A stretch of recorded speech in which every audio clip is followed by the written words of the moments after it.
La tarde-noche está en plenitud. Hagamos una pausa y abramos una puerta a la imaginación. Generación Abierta en Radio. Letras, arte, educación. Tu programa de cultura.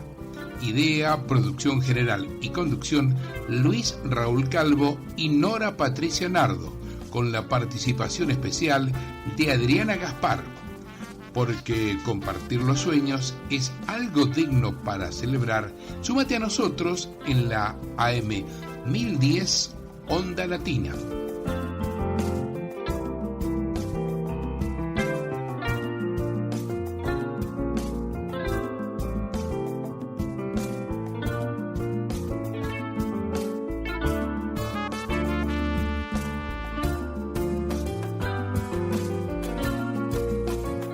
Acabamos de escuchar fragmentos de la versión instrumental de la canción de Los Primeros Amores de Luis Raúl Calvo con el acompañamiento musical del maestro Oscar La Higuera. Hola, ¿qué tal? Nuevamente acá en la M1010 Onda Latina con Generación Abierta en Radio. Literatura, arte, educación. Nos vamos a estar acompañando durante una hora. ¿Qué tal, Nora? ¿Cómo estás? ¿Qué tal? Buenas tardes, noches a todos nuestros oyentes. Y nuestras oyentes. Es verdad. Como bien decís. A todos nuestros y nuestras oyentes. Buenas tardes. Muy bien. Bueno, comenzamos un nuevo programa ya en febrero. Sí, cómo pasa el tiempo, cómo pasa la vida. Y seguimos, pero recorriendo los barrios, seguimos visitando y encontrándonos con cosas nuevas, con historias, porque ¿no? ¿cuál es la idea de recorrer los barrios? Y bueno, recuperar la memoria, ver la historia de cada lugar, encontrarse en ella, encontrar la identidad del barrio, ¿no? La idiosincrasia, ¿no? Las costumbres, las personalidades que fueron poblando a lo largo de los años y que le fueron dando todo esto que decís vos, ¿no? Así es. Algunos de estos barrios han tenido la virtud justamente de ir no solo investigando y recordando la historia, sino como siempre señalamos, el barrio de Boedo, por ejemplo, ¿no? Que uno va caminando por sus calles y se va encontrando con diversas placas, ¿no? Que recuerdan que en ese lugar vivió tal persona, o en ese lugar en algún momento hubo un conservatorio importante, ¿no? O hubo un teatro importante. Sí, eso tiene que ver también con la asociación del barrio, con estas asociaciones. Las juntas históricas. Exacto. Y los grupos, digamos, culturales, ¿no? Que impulsan. Así es. Bueno, si vos querés, empezamos con quienes vivieron en el barrio de Villa Pueyrredón. Después vamos. Y mira, fútbol. Podemos encontrar a Alberto Jorge Mariotti, que jugó en Chacarita, San Lorenzo, y en la Selección Nacional de Fútbol, que actuó en el Mundial de Chile de 1962. 1962, sí. Federico Pizarro, zaguero de Chacarita y San Lorenzo, que al dejar el fútbol puso un bar en Avenida San Martín y Avenida Mosconi, ex Avenida América. Ah, sí, Pizarro, me acuerdo. Juan Carlos Arnari, que jugó en la primera de River Plate y vivía en las cercanías de la Plaza Martín Rodríguez. Muy buen jugador, Sarnari, ¿eh? Hugo Gatti y Luis Artime pusieron una famosa pizzería en Avenida Mosconi. Sí, es verdad. Artime es un goleador de primera. Sí, jugó en River, Independiente, después fue a Uruguay. Y el Loco Gatti fue un emblema de Boca Juniors. Así es, como bien decís. En música, Ángel Vargas, en el pasaje Bartolomé Hidalgo, vereda de números pares, llegando a calle Argerich, vivió el cantante tanguero. Ángel Vargas, sí. Que cantó con D'Agostino, Del Piano, Scarpino, La Cava. Para muchos, uno de los ten top del estribillismo de la música de Buenos Aires.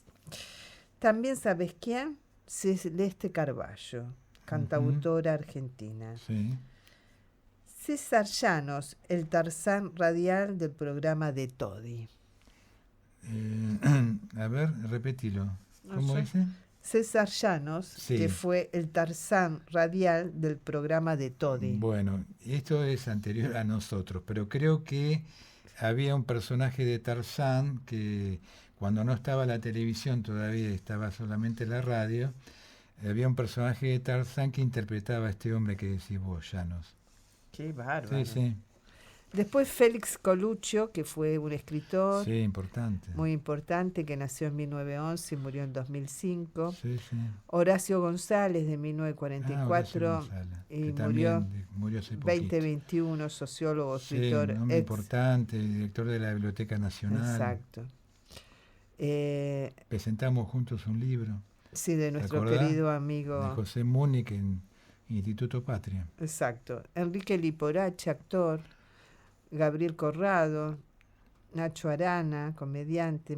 María Aurelia Bisuti, actriz. Muy buena actriz. Lidia Balkenende, poeta, cuentista, novelista y crítica literaria. Mario Marzán, músico. Roberto Rufino, cantor de tango, También, de Roberto. Carlos Di Sarli y de Aníbal Troilo, ¿no? Roberto De Vicenzo, golfista, Uf, 1923. uno de los grandes del golf argentino de todos los tiempos. Así es. Fue a nivel de, a ver cómo decirte, en otras disciplinas deportivas, fue como un Guillermo Vilas, no en el tenis, fue Roberto De Vicenzo. Claro.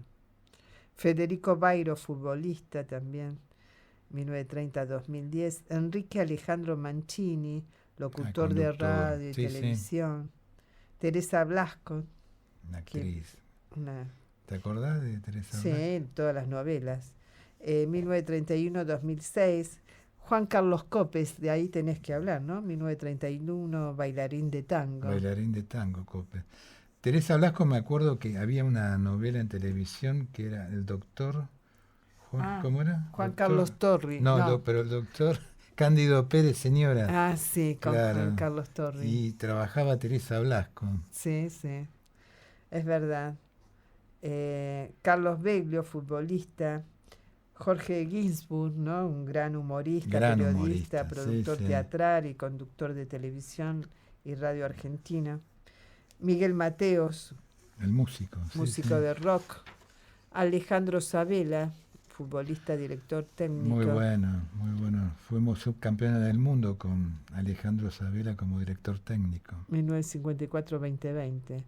Oscar Zamudio, artista. Luis Rubio, humorista y actor. Víctor Avendaño, boxeador. Muy buen boxeador, Avendaño. Sí, ¿no? Sí, sí. Me parece haberlo escuchado, haberlo visto. Fabián Belmonte, bailarín de tango y bandoneonista. Roxana Calegari, bailarina de tango. Mirá toda la gente que ha vivido en este barrio de Villa Pueyrredón, Sí. ¿no es cierto? Y que por lo menos se sabe. Gloria Díaz, cantora de tango. Eduardo Gelás, cantor de tango. Juan Braselli, cocinero y conductor de televisión. Juan Domingo Baldini, que fue militar. Y Claudio Regis, escritor y comunicador. Y también podemos hablar de las instituciones que tiene este barrio, ¿no? Que son tan importantes. Primero, decir que el grupo Scout número 337, Juan Martín de Pueyrredón, perteneciente a Scouts de Argentina, es el único en el barrio funcionando en la actualidad, ¿no? Y que está ubicado en Ezeiza y Argerich, y que fue creado en el año 1981 y desde esa fecha funciona en el mismo lugar. Pero también está el Club Cultural y Deportivo 17 de agosto, que está ubicado en la calle Alvarelos al 2900. Y sabés que su fundación data de 1949. Es el club más importante del barrio y actualmente participa en la primera división del campeonato de futsal AFA, es decir, la máxima categoría a nivel nacional del fútbol de salón. Sí, la máxima categoría, claro. La Asociación Vecinal Pueyrredón, situada en la calle Basurco al 2900, entre las calles Argerich y Curupaití. La manzana tiene la particularidad de estar constituida por 5 calles: Basurco, Argerich, Franco, Nazca y Curupatí. El club se fundó tras la fusión de 2 instituciones barriales, el Club Progresista y la Asociación de Vecinos de Fomento de Villa Pueyrredón en el año 1926. A la actualidad sigue funcionando y el más importante del barrio junto al de 17 de agosto. Esto ya no fuiste a ninguno, no estuviste incursionando. O sea, vos cuando vivías en Villa Devoto ibas hasta Villa del Parque, pero ya Villa Pueyrredón no, te quedaba iba de mi prima que vivía en zona lindante ahí a Villa Pueyrredón. No sé si era exactamente Villa Pueyrredón, en la calle Habana, sí, cerca de Mosconi. Sí. Por la avenida San Martín, pero sobre la calle Habana. Vivía con un tío que era soltero, ¿no? Bueno, los padres, los abuelos, y este hombre que era soltero y que me enseñó a jugar al ajedrez. Era un gran ajedrecista de esa disciplina tan linda, ¿no? Que es el ajedrez. ¿Qué? Y él me enseñó a jugar. Trabajaba con otro tío, eran gráficos, trabajaba en una imprenta, y como a Guillermo, típico de la familia, viste que la familia de parte de mi mamá, creo que te comenté alguna vez, muy dedicados a la música, ya de chiquitos, tenían conservatorio. Y este hombre Guillermo, si bien no se dedicaba a la música, le gustaba la noche. Entonces... o sea que los que se dedicaban a la música eran de la noche, a este le gustaba. Claro, a él no le gustaba, no es que no le gustaba, le encantaba la música, no se dedicaba, pero bueno, le gustaba la noche. Entonces, él no iba a trabajar de día, iba a trabajar de noche. Trabajaba, creo que de las 6 de la tarde hasta las 12 de la noche. ¿En dónde? En Ciudadela. Ah, sí, Tenían la imprenta en Ciudadela y bueno, volvía y se quedaba, lógicamente comía algo, se quedaba toda la noche reproduciendo partidas de ajedrez. Qué interesante. En aquella época era muy común que existieran libros en los cuales vos podías reproducir, poner la partida entre Bobby Fischer, ponele, y Kasparov, ¿no? Dos de los grandes ajedrecistas de todos los tiempos. Entonces, él se quedaba toda la noche haciendo las reproducciones. Y bueno, como vivía mi prima, que también tenía mi edad, solíamos jugar juntos, me encantaba también ir por este tío Guillermo. Claro, para porque aprender. Como me enseñaba, yo lo esperaba que él volviera de la imprenta, mi prima se iba a dormir, yo me quedaba con él, acompañándolo en la comida, y después nos quedábamos jugando al ajedrez. Qué interesante, ¿no? Sí, maravilloso. Qué bueno tener ese recuerdo de ese tío y de la paciencia de enseñarte. Era macanudísimo, mi prima Aurora. Bueno, la fundación del Club Social Pueyrredón, dijimos que data del 1 de junio de 1927. El Club Social Cultural y Deportivo Gloria se fundó el 16 de septiembre de 1936. Primero estuvo ubicado en la calle Gabriela Mistral y luego se mudaron a Caracas. El Urquiza Tenis Club fue fundado por empleados del ferrocarril, ¿sabes en qué año? ¿En qué año? 1907. Mirá vos. Que estuvo ubicado en la calle Caracas al 4900 y hasta la actualidad está funcionando. Por lo menos hasta el 2020, ya el 2021 no se sabe. No se sabe. El Club Centenario Argentino, que fue fundado en el año 1920, su particularidad era que tanto su secretaria como su campo de juego se habían instalado en terrenos, su secretaria no. No, su secretaria no, su secretaría. Su secretaría. Como su faltaba el acento. ¿Viste lo que es importante? ¿Cómo cambia un acento, no? Claro. ¿Cómo cambia una coma? Bueno, se había instalado en terrenos que pertenecían al ferrocarril en Bolivia y San Alberto. En el año 1929, cuando fueron ampliados los galpones del ferrocarril y por tal motivo el club desapareció a pesar de los infructuosos esfuerzos que se hicieron para salvarlo. Qué pena, ¿no? Estos clubes que siempre se hacen esfuerzos para salvar estos clubes barriales. Y promovido por la colectividad sirio-libanesa, se inauguró en 1937 un pequeño hospital que se llamó Sirio-Libanés. En 1950 se resolvió una importante ampliación en virtud de estar sobrepasada su capacidad de atención y de que el barrio no cuenta con ningún hospital público municipal. Importante esto. Además, después, una significativa cantidad de hinchas de los clubes de fútbol, Platense, Chacarita Juniors y Comunicaciones, además de hinchas de los 5 grandes, habitan el barrio de Villa Pueyrredón. ¿El hospital sirio-libanés no está en Villa Pueyrredón? Sí, es lo que nombré recién. recién. Que nombraste recién. Claro, que sí, fue sí. inaugurado en 1937 y lo ampliaron en 1950. Sí, porque no había sí. otro club ahí. Bueno, después, como dijimos, hablan de Alejandro Sabella, Federico Bailo, Carlos Beglio, los futbolistas.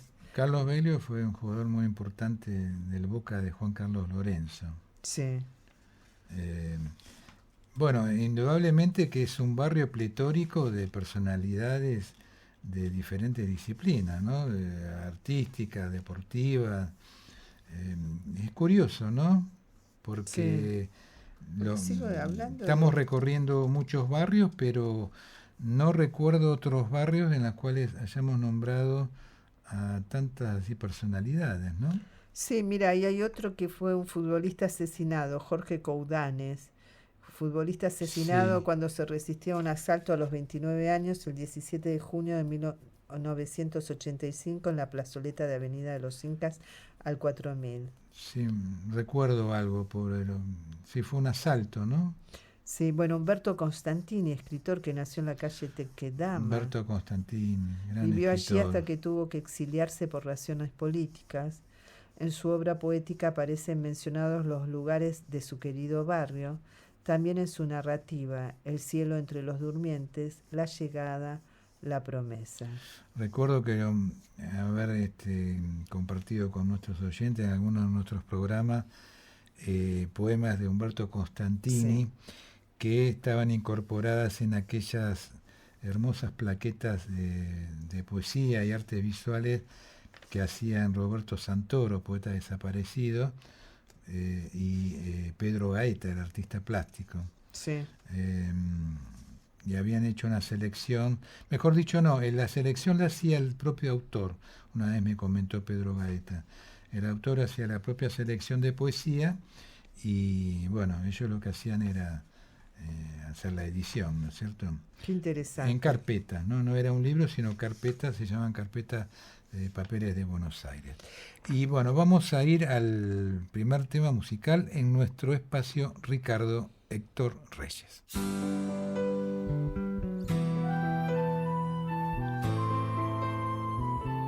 Espacio musical Ricardo Héctor Reyes.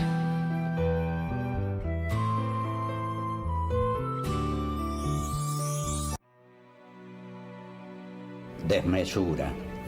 Hay cierto instante en que imprevisto y urgido el mundo se me aleja. En mí restauro entonces aquel perdido afán por encontrar alguna paz sencilla y luminosa.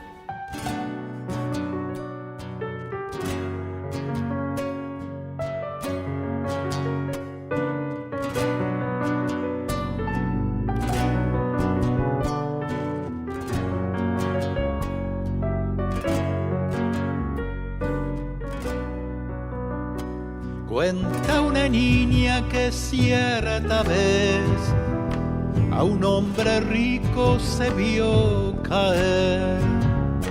Su triste historia se propagó por mis rincones de la ciudad. Su triste historia se propagó por mis rincones de la ciudad. Cuenta esa niña cómo sucedió que de la nada él sucumbió a los pesares que trae el azar, voz impiadosa que vio llegar. A los pesares que trae el azar, voz impiadosa que vio llegar. Ser la tortura de sentirse hoy un marginado por la realidad, ir por las calles a contramano fue algo habitual. Ir por las calles a contramano fue algo habitual.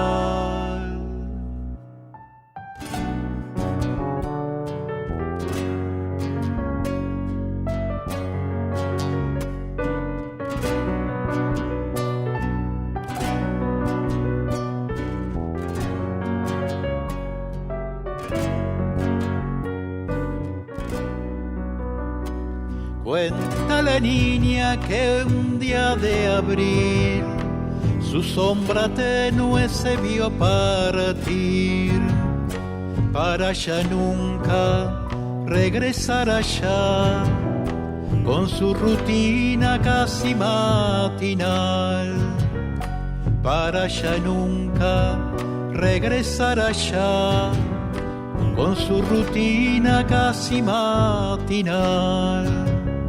Dejó una carta, no de ocasión, para que todos puedan leer.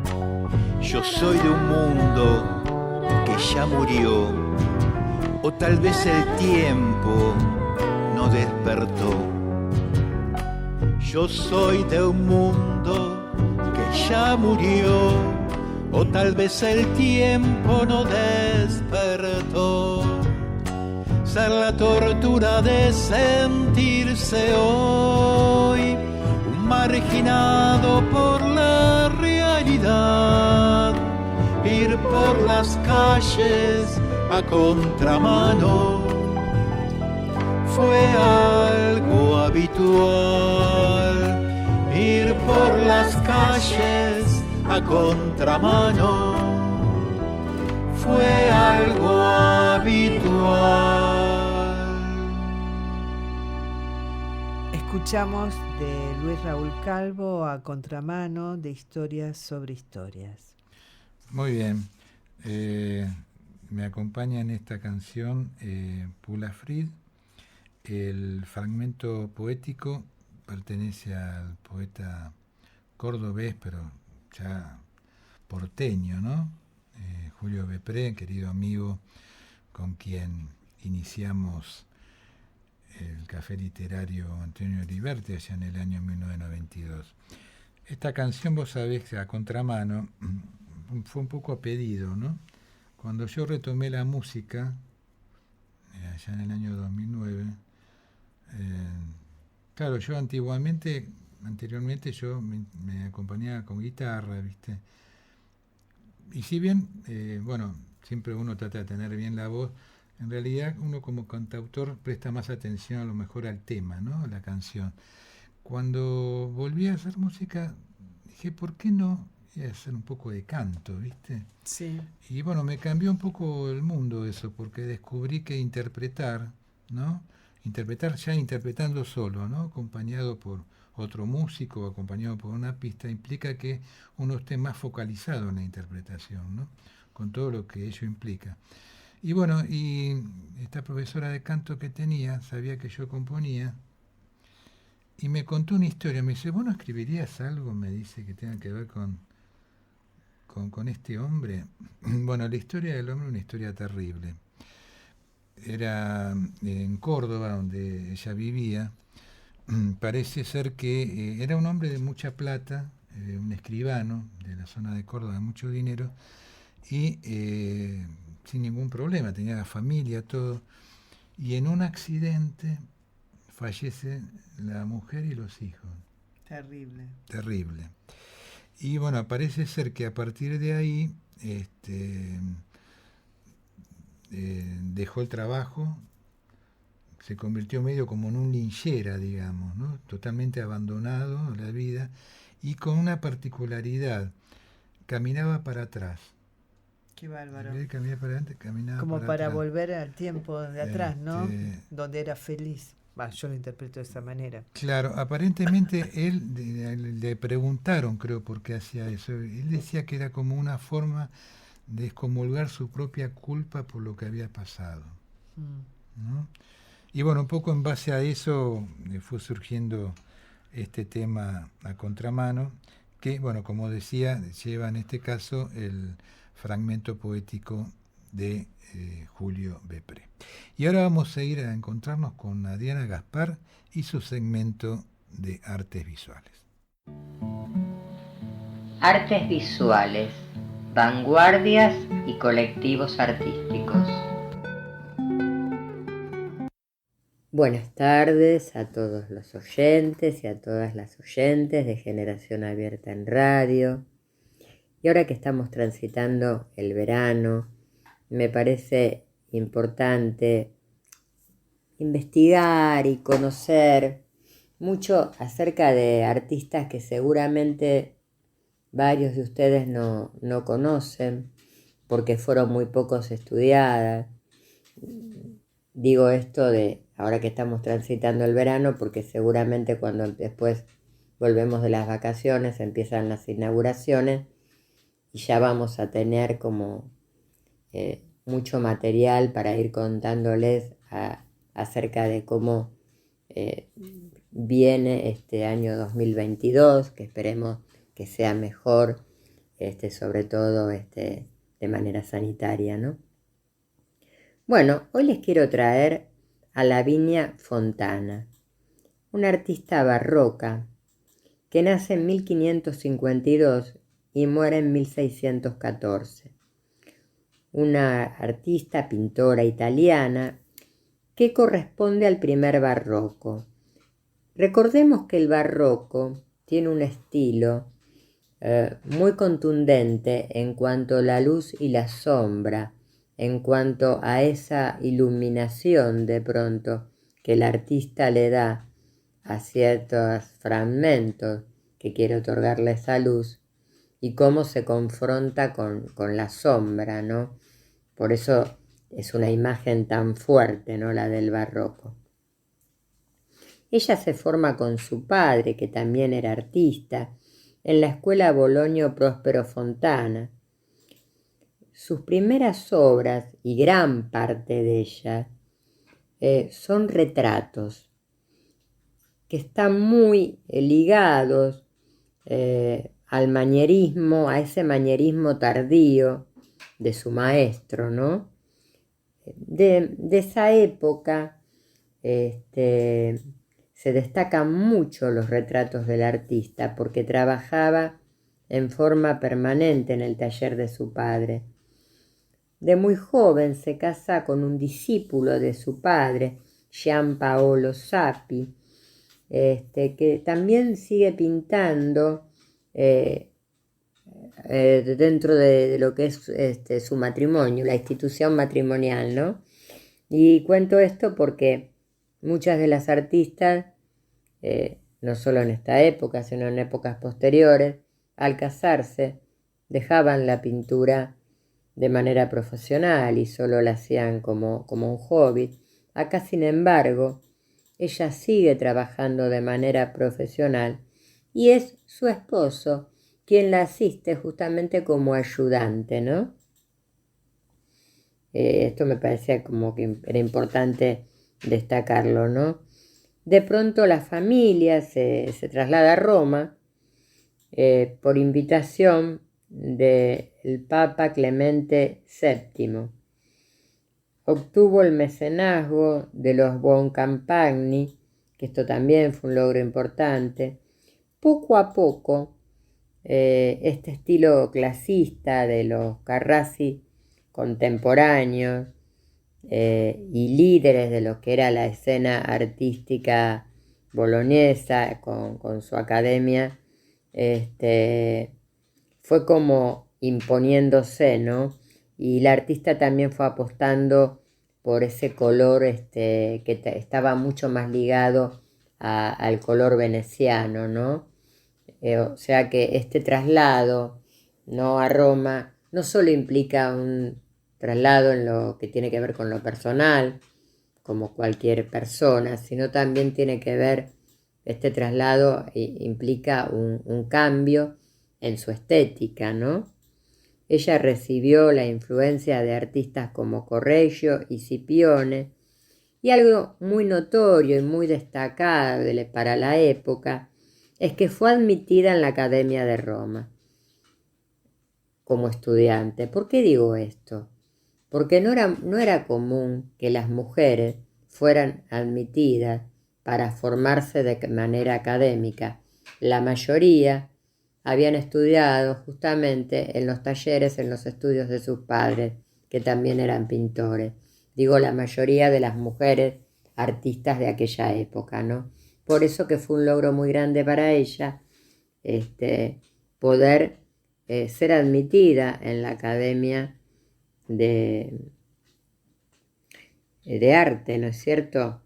Estos fueron los logros y de quien hablamos, repito, fue Lavinia Fontana, ¿no? Y ahora les quiero hablar de otra artista, Fede Galizia, una artista que nació también en 1578 y muere en 1630, también una pintora del barroco italiano, pero ella, así como la otra artista de la que hablamos anteriormente, fue líder en el tema de los retratos, sobre todo de los pequeños retratos. Esta artista fue líder en el género del bodegón, también una temática bastante abordada, ¿no?, por el barroco. Ella se forma con su padre, el miniaturista Nunzio Galizia, y se dice que ya a la edad de 12 años era considerada como una importante artista en su futuro, ¿no es cierto? Así por lo menos lo decían varios teóricos y pintores de la época. Ella logra toda una formación en distintos talleres y luego de esta formación empieza a recibir muchos encargos como retratista, ¿no?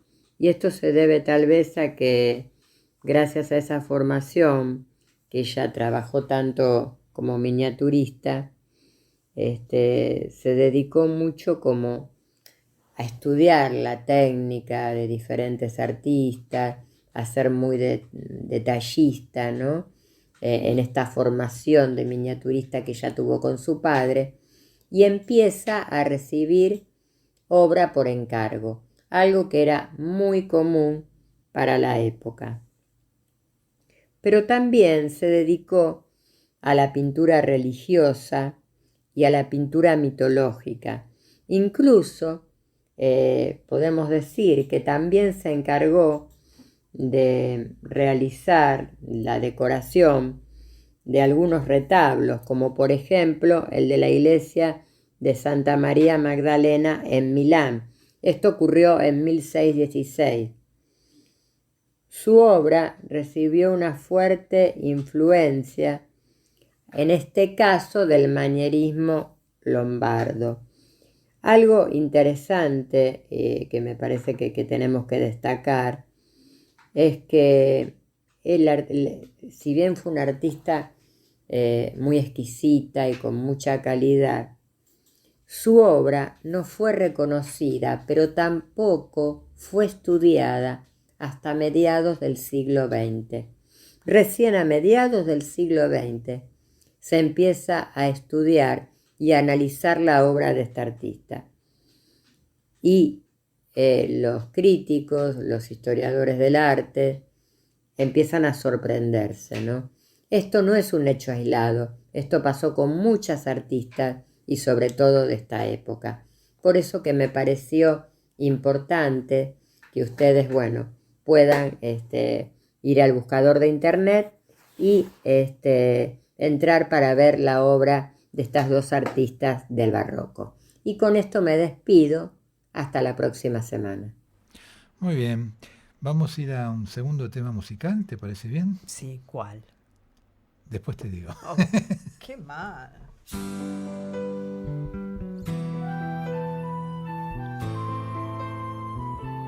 Espacio musical, Ricardo Héctor Reyes.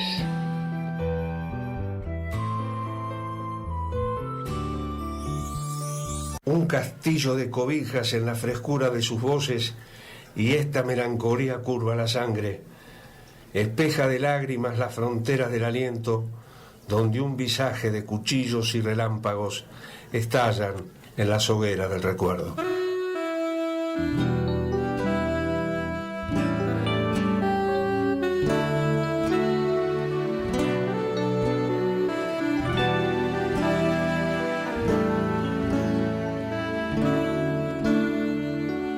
El sol se ha detenido en las colinas para verte pasar, sangre escarlata, corazón del viento infinita, arcana. No son necesarias las plegarias ni los lamentos, no hay motivo para el desgarro, no hay motivo. En el silencio como en el bullicio, las almas se comunican. En el silencio como en el bullicio, las almas se comunican. No te olvidarán los perfumes, ni las calandrias, ni el rojo, ni el azul eterno. Tu mirada aún perfora el mármol, anida maravillas, entrelaza el secreto de las hadas, entrelaza. En el silencio como en el bullicio, las almas se comunican. En el silencio como en el bullicio, las almas se comunican. Este no es el último acto, lo supimos desde siempre. Te reconocerán allí donde el laberinto traspasa el umbral y no existe el olvido. En el silencio como en el bullicio, las almas se comunican. En el silencio como en el bullicio, las almas se comunican. Las almas se comunican.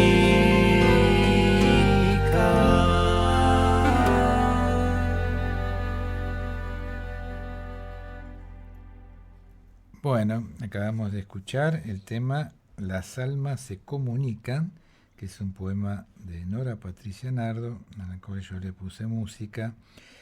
El fragmento poético le pertenece al poeta Norberto Barleán, querido amigo, un hombre de la poesía, del tango, ¿no? Y con quien compartimos muchas horas de amistad aparte. Gestor cultural. Y gestor cultural. Las almas se comunican es un poema que vos escribiste. Está dedicado a nuestra querida también amiga, poeta, gestora cultural, de gran generosidad, como fue Nina Turler.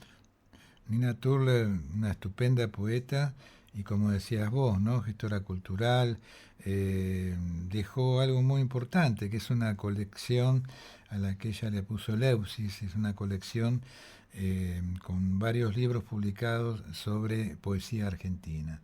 Muchos poetas argentinos, te diría de a partir de la década del 70, creo que ella comenzó en el 70 o 80, están incluidos en esas colecciones muy valiosas que nos dejó la querida Nina Turler.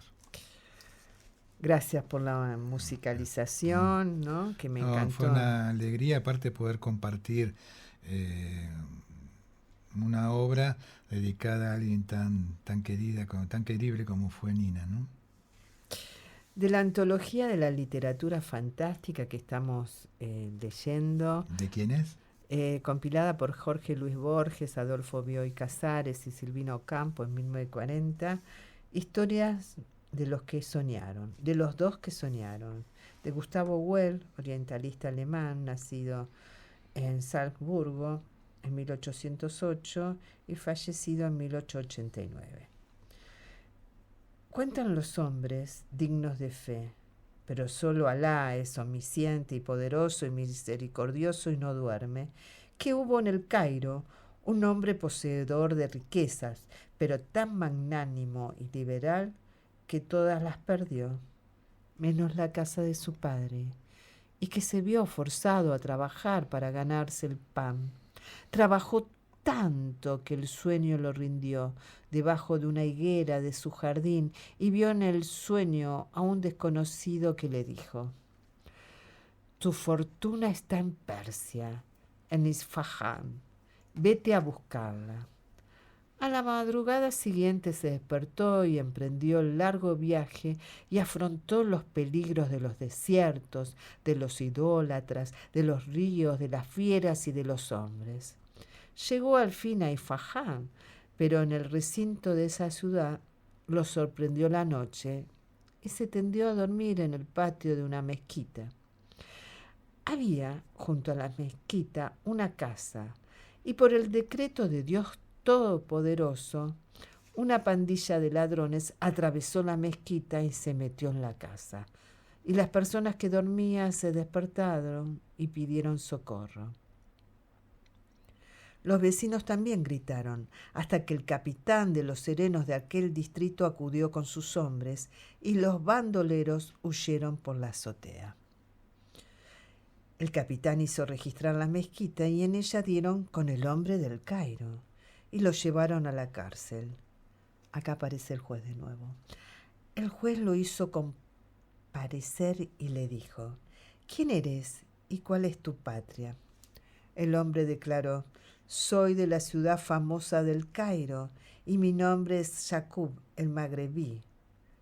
El juez le preguntó: ¿qué te trajo a Persia? El hombre optó por la verdad y le dijo: un hombre me ordenó en un sueño que viniera a Isfahán porque ahí está mi fortuna. Ya estoy en Isfahán y veo que la fortuna que me prometió ha de ser esta cárcel. El juez se echó a reír. Hombre desatinado, le dijo, 3 veces he soñado con una casa en la ciudad del Cairo, en cuyo fondo hay un jardín, y en el jardín un reloj de sol, y después del reloj de sol una higuera, y bajo la higuera un tesoro. No he dado el menor crédito a esa mentira. Tú, sin embargo, has cerrado de ciudad en ciudad, bajo la sola fe de tu sueño. Que no vuelva a verte en Isfahán. Toma estas monedas y vete. El hombre las tomó y regresó a la patria. Debajo de la higuera de su casa, que era del sueño del juez, desenterró el tesoro.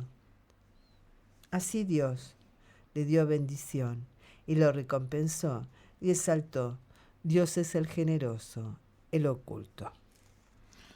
Bueno, otra vez el mensaje ahí, ¿no? Gustavo Well, sí. Y esta figura del juez, ¿no? Sí, como que en esa época, ¿no? Estamos hablando de 1808, bueno, cuando nació en 1889 y escrito esto en 1860, la figura de juez como el salvador en este caso, sí, ¿no? Sí, pero impartiendo siempre justicia, ¿no? Claro, le cree porque él también había soñado, claro. ¿no es cierto? No. Excelente el cuento, porque aparte no creía en su sueño el juez y a partir de ahí él encontró la fortuna que estaba buscando. No, seguro. Muy, muy buenos todos estos textos que has estado leyendo y que muestran, ¿no? Quiénes son los compiladores, ¿no? Exacto. La gran selección que han hecho. Vamos a otro tema musical en nuestro espacio Ricardo Héctor Reyes.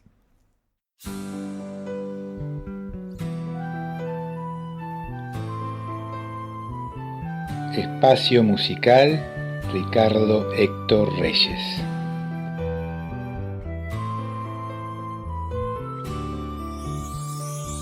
Cruza tu voz los círculos del sueño, como si un dios antiguo te cerrara la boca. ¿Detrás de qué otros cantos, sin estela, en qué aguas? Es de día en tu sueño bajo un sol diferente, sonámbula a la vez en la orilla y el centro. Oh, no despierten a la elegida en las profundas gargantas de las cosas.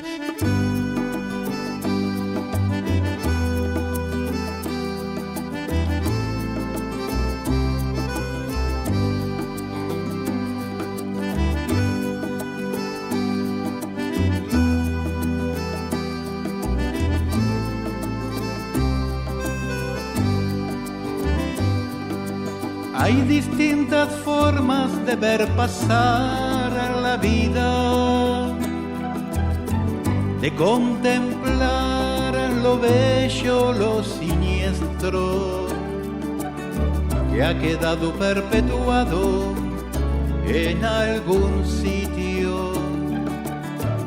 Son esas marcas, espejos de otros tiempos, que vuelven a la memoria y nos recuerdan que una ciudad también carga con una cruz en sus espaldas. Es el peso de la historia, de las batallas aún pendientes, estigmas que nos acompañan, estemos donde estemos, como esa dama viajera que ama a un hombre pero que de tanto en tanto necesita cruzar el corazón de Buenos Aires.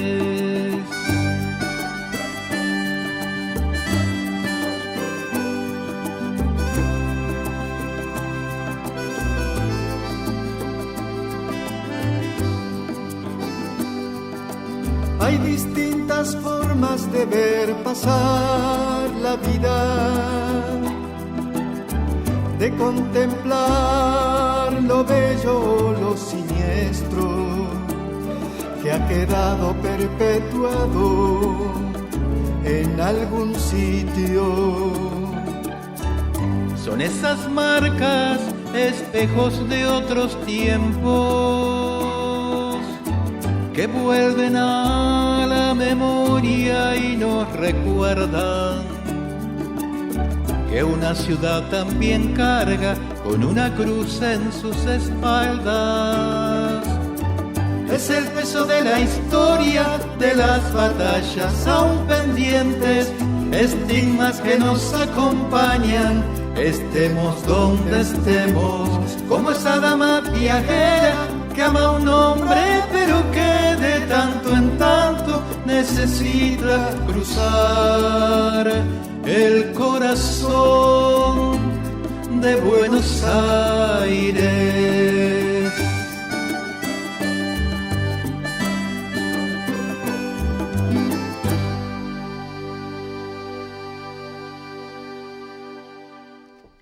Escuchamos el tema Dama Viajera del álbum de Historias sobre Historias. ¿Quién es el que te acompaña en coro? No, la canción es un poema mío que Carlos Flores le puso música. Lo interpretamos entre los dos en este tema. Ahí no interviene Paula Frid. Y el fragmento poético es del poeta Luis Benítez, un querido amigo. De la poeta Ana Emilia Laíte, Al sur de marzo. Todo es valioso y mínimo. El tatuaje del ser nos sobrecoge, transfigurado en un fulgor desierto. Y nacemos del aire o del recuerdo, mucho después que Dios nos aniquila sabiamente, acaso sin quererlo, sin su obstinada, bella lejanía.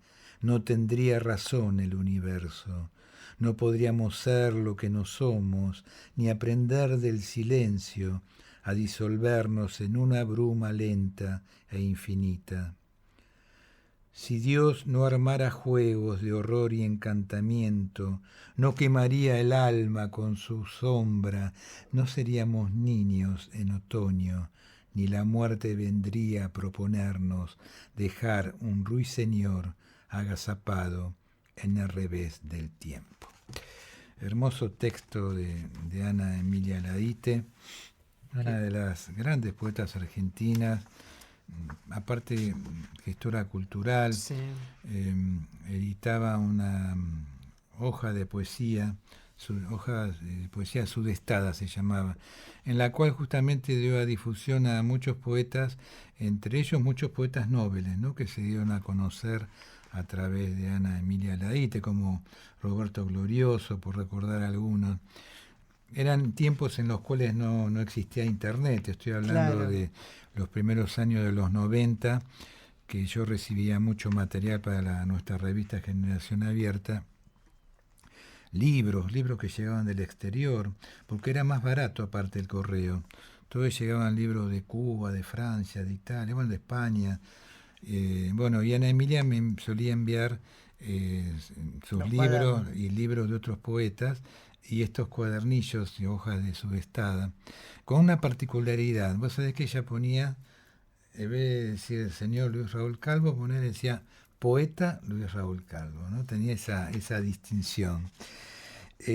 Ana Emilia, cuando la invitamos a leer poesía, pero más que invitarla a leer, fue también un diálogo, porque quisimos hacerle un homenaje Sí. en vida, ¿no?, por todo lo que había hecho por la poesía. Fue una noche mágica, porque vos sabés que se cortó la luz en medio de su lectura. Dijimos, ¿qué hacemos? Bueno, lo primero fue que Hernán, el dueño, prendió vela. Entonces, claro, yo le pregunté. Digo, no hay ningún problema. Me dice, sigamos. Y después, pasó la noche, y a los 2-3 días me acuerdo que me llamó, me dijo, Luis, me dice, nunca vi una noche tan mágica, tan hermosa como el viernes en Montserrat. Y esto que pasó con la vela y todo lo que se generó. Claro, aparte. ¿No? Y aparte todo el público que estaba el público con mucha gente que no la veía durante mucho tiempo, porque ella vivía en La Plata, ¿no? Claro. Y no venía mucho. Muy contenta de recibirla, ¿no?, en el café. Vamos a ver qué nos dice Ana Emilia respecto a la poesía. Lástima que nos queda poco tiempo, pero bueno. Seguimos. ¿Estima usted que la poesía argentina ofrece particularidades distintivas en relación a la poesía americana y mundial? No cabe duda, la poesía argentina es eminentemente universal, pero si nos referimos al hecho cultural que genera, cabe señalar su riqueza de matices provenientes de individualidades poderosas. Ello testifica el ejercicio de libertad creadora que nutre nuestra idiosincrasia, hasta en la personalísima asimilación a valores literarios intemporales. El poeta argentino trasunta un criterio propio insobornable y por lo general se mantiene ajeno a modas o modas circunstanciales o anárquicas. Inclusive, felizmente, en campos de poesía, no encaja el bestseller, esa calamidad fugazmente redituable. Qué bueno esto. Sí. Cuando un autor o un libro es elegido, lo es por la trascendencia del poema.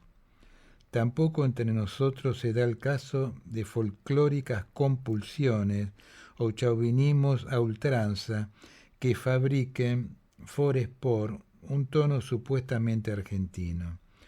Los matices que aportan las provincias son entrañables, incontaminadas de cuanto no sea voz raigal. Lo argentino debe entenderse en poesía como un gran mosaico donde todas las posibilidades del arte están signadas por la independencia de elección. Estupendo, realmente las reflexiones, no me sorprenden, ¿no?, pero estas reflexiones de Ana Emilia Laíte, ¿no?, con todo lo que ella supo de poesía, ¿no?, que uno lo advierte también en algunas entrevistas que le han hecho y en donde ha podido manifestar todo este saber. Nos queda muy poquito tiempo para compartir algún otro poema de Ana Emilia Laíte.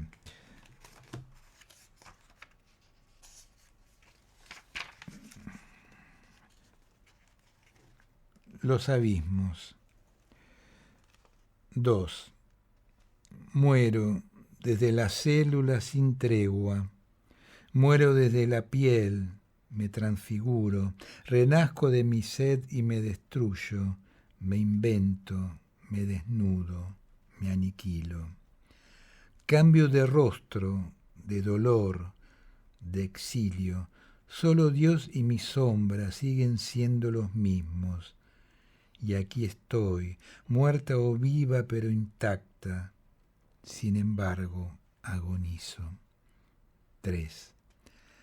La piel, su dramatismo inadvertido, su bella lumbre en celo. La piel, fulgor de la batalla, despojo luego, humillación, olvido.